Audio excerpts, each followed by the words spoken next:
My name is Dan Hadaway. You might recognize me from the webinar that your bank held related to securing information for small businesses. I would like to talk to you briefly about how to establish what we call an acceptable use policy. If you've already taken the risk assessment, you might have identified as a major area of improvement the production and creation and establishment and training of your users off of what we call an acceptable use policy. And I just wanted to talk to you a little bit about the first deliverable that we're making available to attendees of the webinar, which is the acceptable use policy boilerplate. And what this is just a template that when you customize this to your organization, you get the copyright. You get to maintain the copyright to your own acceptable use policy. But we also want you to know that Infotex, the company that did the webinar for your bank, wants to maintain and keep our own copyright to the boilerplate itself. All of our boilerplates are color-coded. Main thing to know is that if something's in red, you want to take a look at it and see how you should customize that to your organization.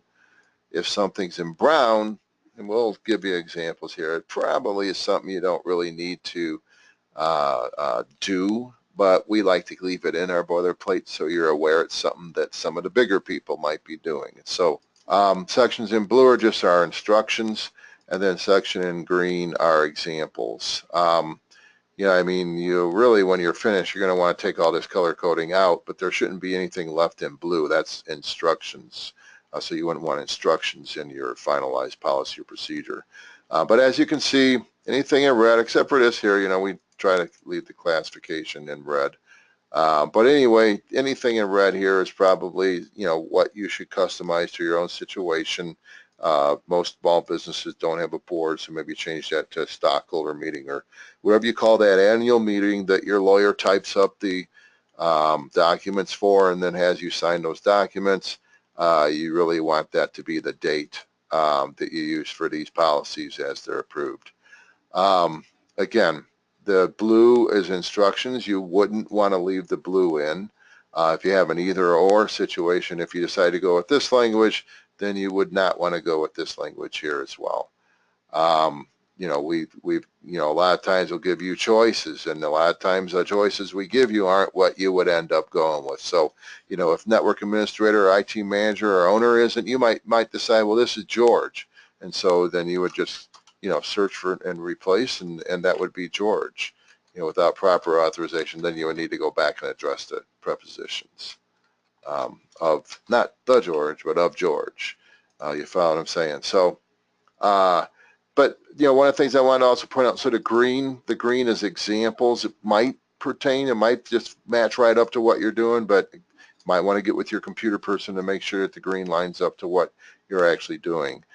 Brown, again, this is meant more for larger organizations, though we thought maybe you do want to identify what applications should require strong passwords on your network. Password themes, that's all example information. Do you need a wireless access point policy? If you're a larger business, you might, but at smaller businesses, it might be an overkill. It might be something that maybe you don't need to have in place. So you want to have your employees sign this declaration every year, every time you update your policy. And the acceptable use policy, by the way, is one that should be updated on a regular basis because the threats change, the assets change, we need to change. Okay, and the acceptable use policy is what governs the way we use the technology. And so let's update this on an annual basis, and every time we update it, we really should get every one of our employees to sign this. This is a very important legal risk mitigator, and it's also a very important security risk mitigator because it puts our employees on notice that, hey, you and not the IT guy are responsible for protecting the information in our organization. Well, thank you very much.